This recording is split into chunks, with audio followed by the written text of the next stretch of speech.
to Before You Tank, thriving in an industry that sucks. We say it sucks because 98% will fail. Our mission is to make sure you don't.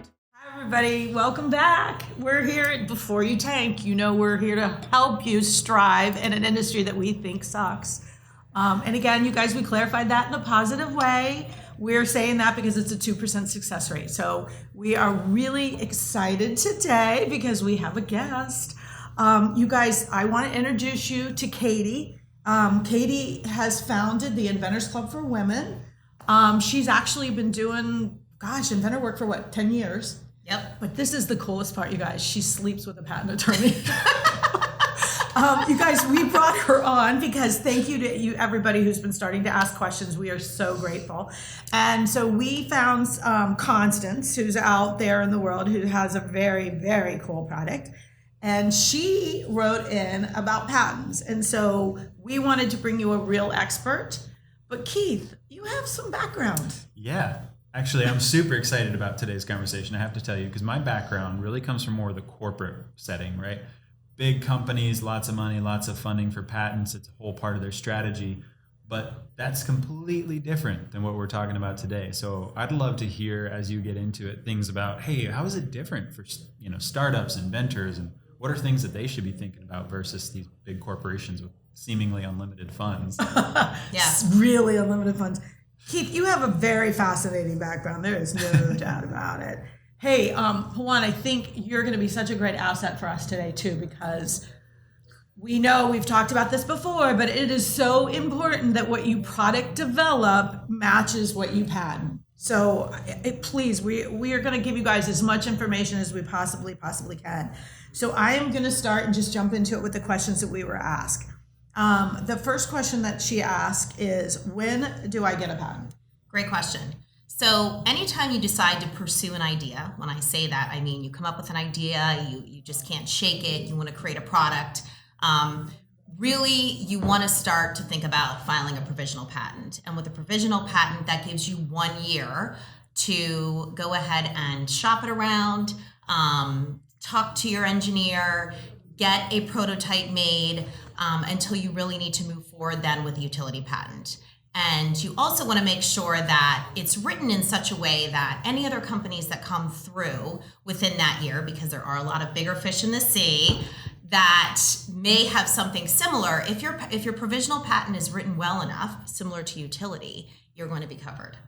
Okay, so you guys, I want to explain that just a little more simplified, because if you're really new at this, and I'm kind of a layman, but I've been doing it for 30 years. So we're going to let Katie clarify if I'm wrong, But I just want to break it down because when she talks about a provisional patent, you guys, there's really 3 types of patents. There's what we call a design patent, a utility patent, and a provisional patent. Correct. A design patent, just so that you understand, I don't like it.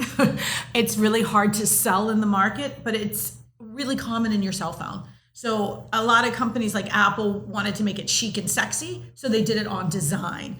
But it's really got very little value. Correct. I think you said to me the same thing. Yes, and it's also the least expensive to get. Right, and I think I've had attorneys add it for $500 or $1,500. Right.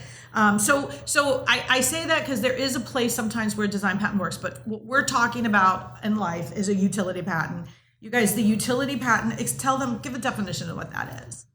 Right. So a utility patent really is something that's going to cover all aspects of the invention. The product could potentially be invented 6-7 different ways. And if you have a patent attorney who's been doing this for a long time, they're basically going to co-invent the product with you. So that when you do go to license it, if that's something you decide you want to do, the company will say, okay, now I can recreate this product XYZ different types of ways. And you know that the patent's going to cover it. Now, this is much more costly. It is around $10,000 to do a utility patent, to file that and to get it going. That also includes the USPTO fees. So going at it with a provisional right out the door is really the most cost effective. That is our favorite. It is the most favorite, and it's the most cost effective for independent inventors. So that way, when you are going to secure funding within that 1 year, Wait, let me just interrupt you for 1 second. Absolutely. You guys, when she's saying that about 1 year, a provisional patent is where you file your ideal, it kind of describes everything you have, and it marks you in place, but you don't put the claims. The claims are the piece that turns it into a utility patent. Correct. And so what she's saying is that it's $2,000 for a provisional, but it gives you 1 whole year to do product development, to get it all in place, to get marketing research, to do whatever you do. Then you pay the balance and you file the utility. And the reason we all love that is because we know how risky our business is. 2% stats rate. But so because of that, she's saying it's a brilliant way to go. Right. But you guys, you want to partner with a really great attorney because you want him to set you up for success when you get the utility piece in place. Right. And That's really co-invent it. Right. Yes. And I see a lot of inventors and startups that they get very concerned about disclosure, right? Hey, I don't want to disclose this. I don't want to tell anybody because of the time frames and first to file, all these things. And there's been a lot of changes. I think people get a little bit confused around that. So maybe how does the provisional help with some of that? So that's a great question too. If it is written in such a way that is similar to utility patent, again, it will cover a lot of that. And if you have a patent attorney, you can also use a patent agent. However, you really want to look at their background and make sure that they can handle your technology. So the provisional will allow you time to go ahead. Yes. You guys were Yes. You guys, it's a lot of information, so we totally get it. So, so go ahead. That's why we like the provisional. So what Katie is saying is that, and you guys, I have probably told a lot of my clients in the past that if money is an issue, you guys can file for yourself. And so you guys, it's a $65 filing fee to file a provisional. And to be honest, you really only have to have certain information in place because it's a placeholder. It's not really being evaluated. So until the end, when you add your claims. But as Katie has said several times really, really well, is that the value of your patent is what we sell. It's what gives you all of your value. And if you're co-inventing with your patent attorney who's getting really, really great coverage, he can tell you in advance, like, look, this is going to be fabulous. And when he's filing for the first time, he's not just going, this is my name, this is my drawing, thank you for holding the spot for me. He's going to make it so that, like she said, which I didn't know this before, if somebody came along the way, mine might be too crappy to really get something good. Absolutely. Now, I have a surprise. Her husband made this really awesome downloadable book on how to do your own. Oh, wow. And you guys, when I say he's brilliant, he's really brilliant. So tell us, I think you have another download too that's really helpful. Yes, I do. And I just want to back up very quickly and just stress that patent attorneys in general have to have a science background. So my husband in particular has a physics background. He handles electrical engineering stuff, but he also handles consumer products and a lot of those things. And then there are people that handle chemical sides of things. So looking at the background according to your product is also very helpful. But as far as the download, so we have a free download on our website, Inventors Club for Women, that talks about angel investors and the importance of having intellectual property if you're trying to secure funding. So please go on to Inventors Club for Women and click on our free download, and I'd be happy to share that with you. That is so cool. Yeah, that's so great. Cool. I mean, especially thinking about that, right? You've got the background as a patent attorney. Now you've got this download from that perspective. I love those things. We do that all the time for people that come and they're like, hey, I just need to get started. I'm not ready yet to start working with somebody. But you want them to get started off on the right foot. Right? You don't want them to get all the way down this path or start working in the wrong direction of some kind. So that's really and incredible. she's done such a great job with that Inventors Club. For you, when you look at a product, right, you're going to look at the product because you've asked me for the patent before. Yeah. So you look at the product and you look at the patent and then you design, correct? Yes, because I've seen a lot of times that people create the patent. I think we touched base that in previous episodes, but they create patent with some information, but their mind is different. So when they go to product development, they said, I want to do that. And I think that's why I asked them, okay, if you have something release document, show that to me because I want to make sure that what I'm designing, it meets with that particular specification. I can design more, but then you have to work with your attorney to add those information over there. And that takes me to another really interesting question, actually. That's for me, and I keep seeing that many times. people file patent, and then when I'm working with them, if I'm working with some supplier, they want them to sign NDAs. So if it's That's brilliant. so my question is, what's the difference? Like, do they need to sign NDAs even if it's public documents, or how that No. works? So that's a really great question. They do not need to sign an NDA. If they have something on file at the USPTO, the United States Patent and Trademark Office, they do not need to sign an NDA. And there's a whole other conversation around NDAs that most inventors and innovators and even service providers are unaware of. Unless the NDA has been written specifically from a legal perspective, unless the NDA has been written specifically to that innovator and that product, it's really worthless in a court of law. So I've had other service providers say, oh, I'm going to give an NDA to this innovator, and it's worthless. It means absolutely nothing. Specifically because, Juan, if you're going to give, and I'm not saying that you've ever given an NDA to anyone, but just as an example, if you ever gave someone an NDA, it would be pointless, because the whole reason that they're signing the NDA is to keep you from reproducing their product. So absolutely, Which all means of you that have to is make their public product, knowledge. right. So I've heard countless professionals. I've had an attorney fight Right. me till the Right, and I've had countless professionals say, oh, you can just print out an NDA online. And it's, in some respects that might be okay, especially if you really trust the person and you don't want to have something recreated, like recreating the wheel. However, typically it's around $500 to have an attorney draft an NDA specific to that innovator. And Okay, really, so let me ask this question then so I understand. So what you're saying is, if we file a provisional, which is, in my opinion, was the reason we got protection. So we Right. file the provisional. It gives us time to get with you, get it made exactly the way I want before I file the utility, but it gives me all the confidence that I can share my story, correct? Then I don't need an NDA. you really don't specifically. However, there are certain cases, and if Todd were here with it, you would say, there are certain cases during that 1 year of time of the provisional that certain innovators may want to file an NDA, just as a sort of a backup. And I understand that that's fine, because it has not, reached fruition, right? The patent hasn't been accepted. We haven't gotten our filing date But necessarily. that NDA is going to be that product specific. It It's not has- like It has generic, to be, like, right, there. right, Okay. right. Yeah, and Well, I think that's good good to to know. know that. That's good to know. And we need to bring Todd on. Yeah, a lot of we people can- are we really can- unaware of that. I mean, it's unbelievable I the didn't amount know of that. I thought countless it was a professionals, standard. right? So, and we do have an NDA that, people can fill in, but we have a disclaimer on the NDA that says this may not hold up in a court of law. It's almost like a handshake, Yeah. right? Handshake type NDA. And I think that's something that really needs to be said. But Okay. once the patent has been accepted and approved, you absolutely don't need an NDA.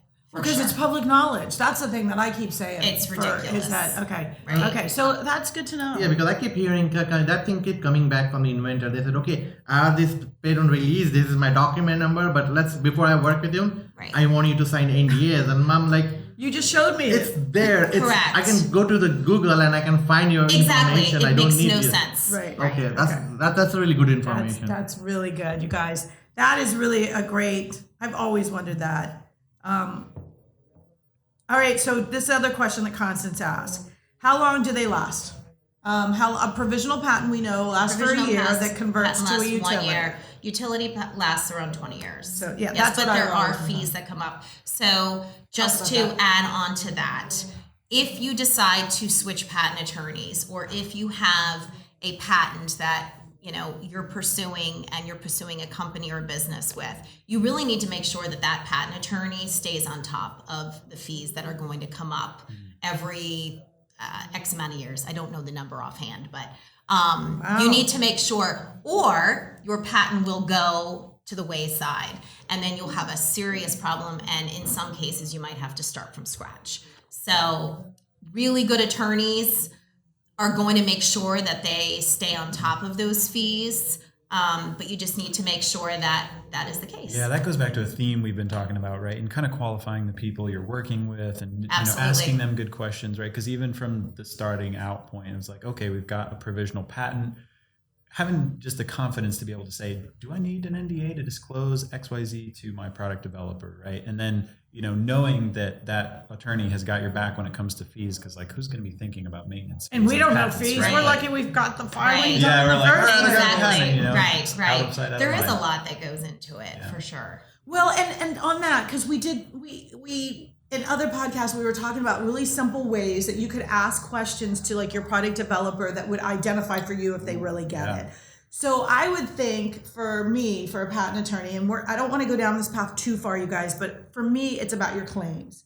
And so you guys, when your patent, that's what you're paying for, that's what you're saying, that science background, the guy who's co-inventing, because what you claim your product can do is what makes it so valuable and what makes it, why somebody wants it.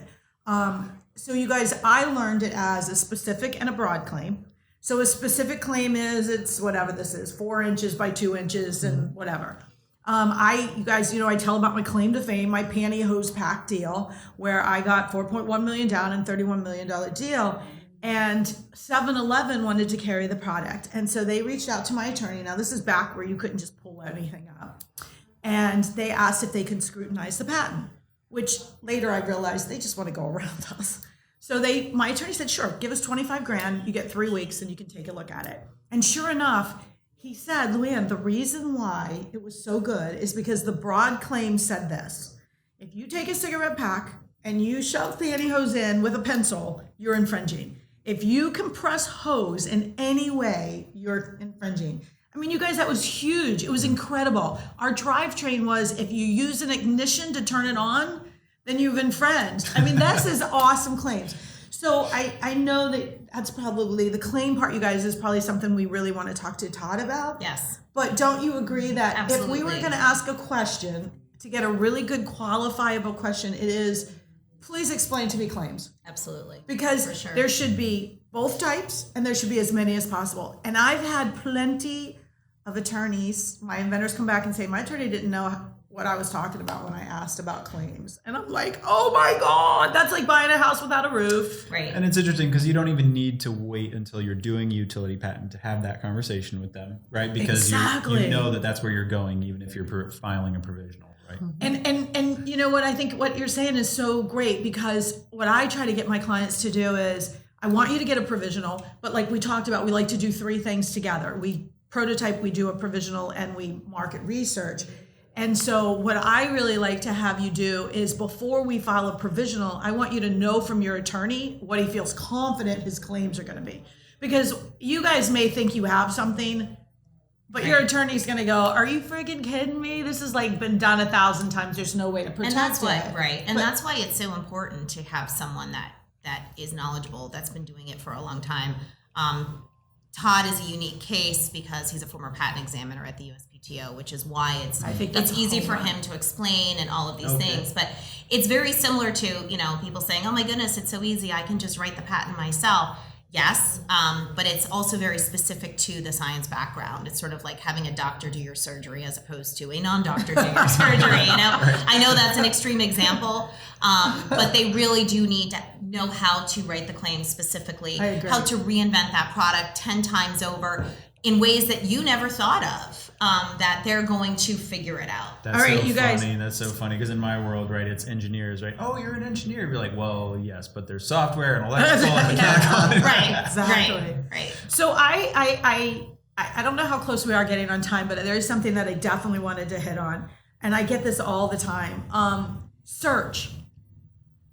There is a way that we search, you guys, and we've talked about it. You can go on Google patent searches, or you can go on the U.S. Patent Office and search, but then there's a professional search, and you pay your attorney to search. And the reason why, you guys, that search is so important, it's for 2 things. One is, when you search, the last thing you want to do is spend all this money and time, patent a product, make it, and then find out you literally made somebody else's already existing patented product. So you're infringing.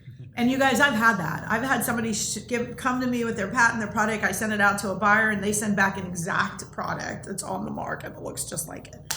So that's one, right? We want to search for that. And then the other, you want to search to see if you really have something And I was taught that you download this prior art. So whatever you find, they call it prior art. So if you're doing, I did a shoelace idea. I had this really cute idea for my daughter, which found out 75 other people had the same cute idea. But nobody took it to market.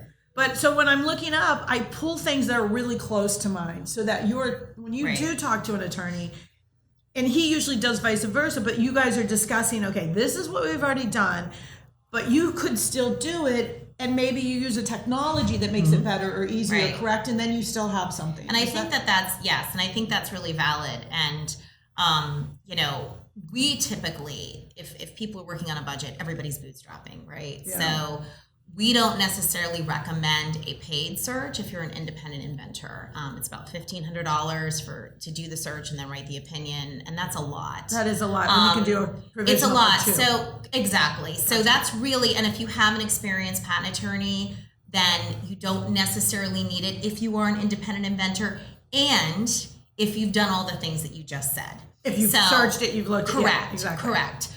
Typically, people do pay for searches if it's a company, if it's a big company that's going up against another company to do the search. But yes, if it's an independent innovator, we don't necessarily recommend it. Yeah, there was definitely even a step in corporate where the inventor had to go and do a search, and we had a checklist. That's what we should do. We should make a quick checklist of here's some things to search and here's how to search for folks who don't want to pay for professional and just need to get some knowledge. Because I think we should do that. You can find a lot. You can find a lot if you search Google, if you search USPTO, if you search for products. I was just going to say, and that's exactly what I'd recommend. Yes. And then check all the terms that someone else might use to describe your product, right? Because how many times have you seen a product come through and it's like, and I do that. I do that. And then you realize, and you find it later because you thought of another way to say different. Right. So, No. And you know what? Let's do that. Let's get you guys so that we can give you.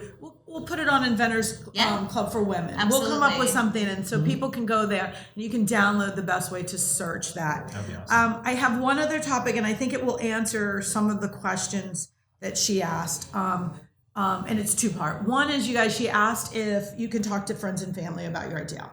Now, years ago, it used to be if you spoke about your product, somebody else could take and run with it. It's first to file, correct?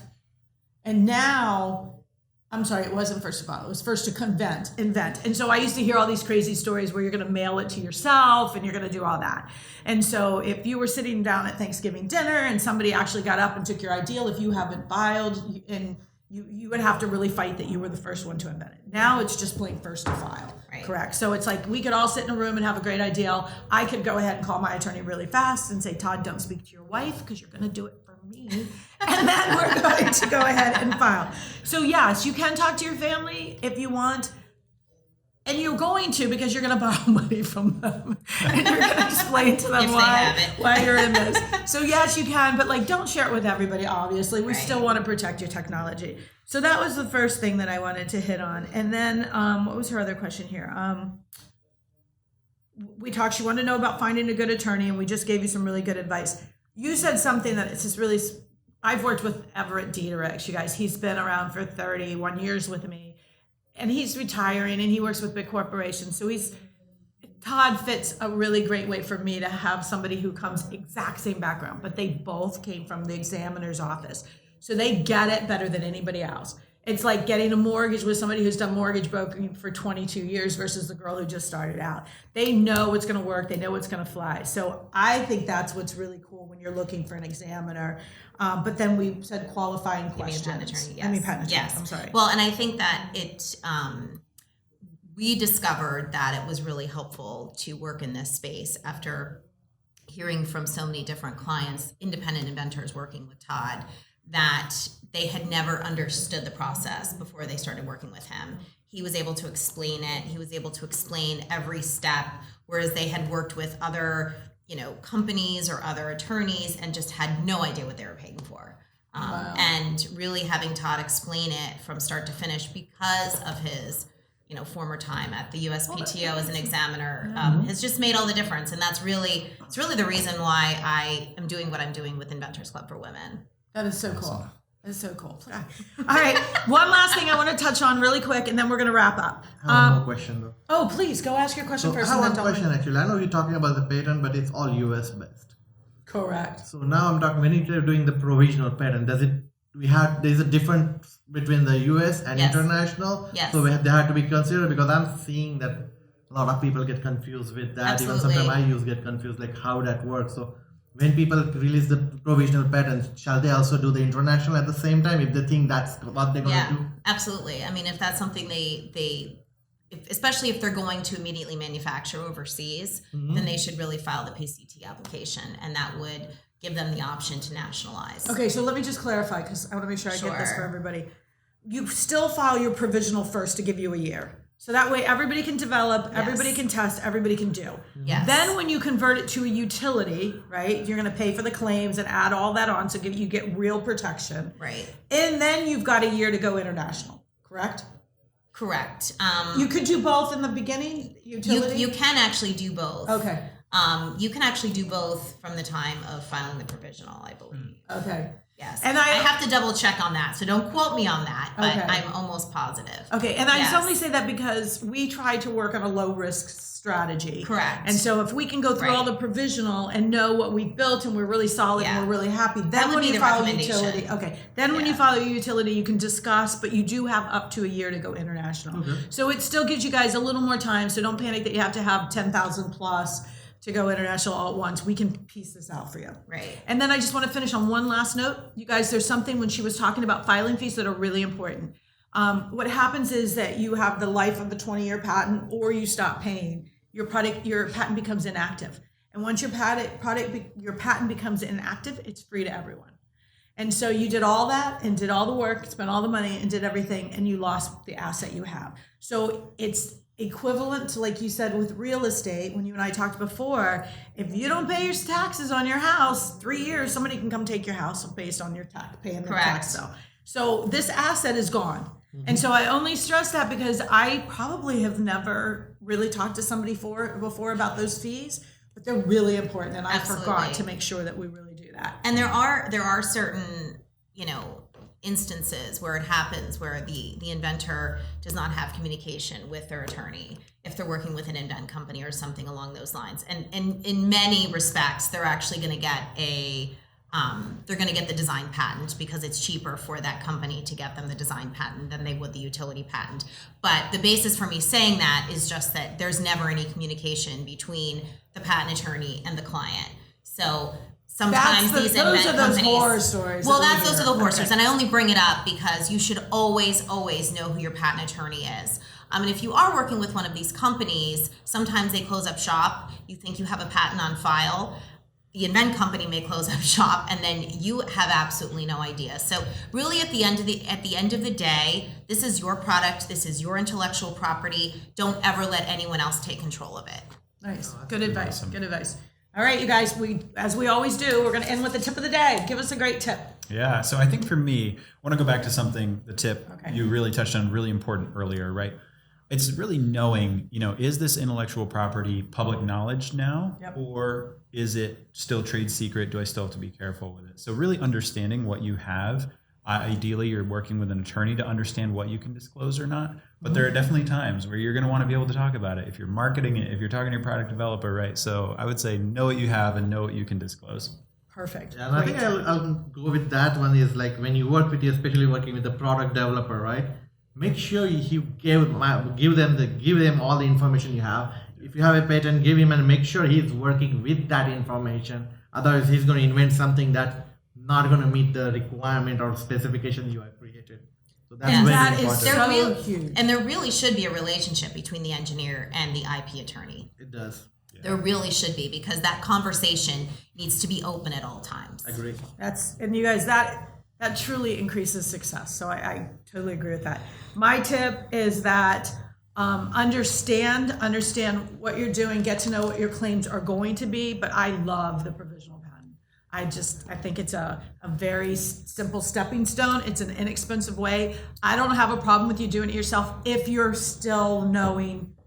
I like that you have a relationship with the guy who's going to be there, because you could call her husband Todd and you can tell him, look, I'm bootstrapping. I need some help. Will you help me, guide me? And he'll let you buy a $2,000 patent, and then he'll make sure that your quality is amazing. So I say my tip is utilize a provisional patent to give yourself some time, because products, You start and you go, oh my God, it's been a year. Or people go, oh my God, it's been 8 years. So that's my advice. That's my tip. And your tip for the day. Give us something. My tip would be, if you're looking for funding, which almost everyone is, if they're moving forward, past licensing or not doing licensing, is to absolutely get intellectual property.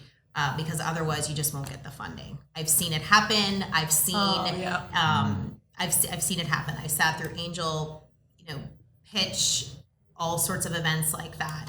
And the guy who literally made $1 million for the year had no intellectual property, and that was the only guy that didn't get funding. Wow, and he even made income. Yeah. He made $1 million in income, but he didn't have an asset. He said he couldn't find a way. Huge. He said he couldn't find a way to get the patent. So if your attorney says there's no way, call Todd. Go to somebody else. Inventors Club.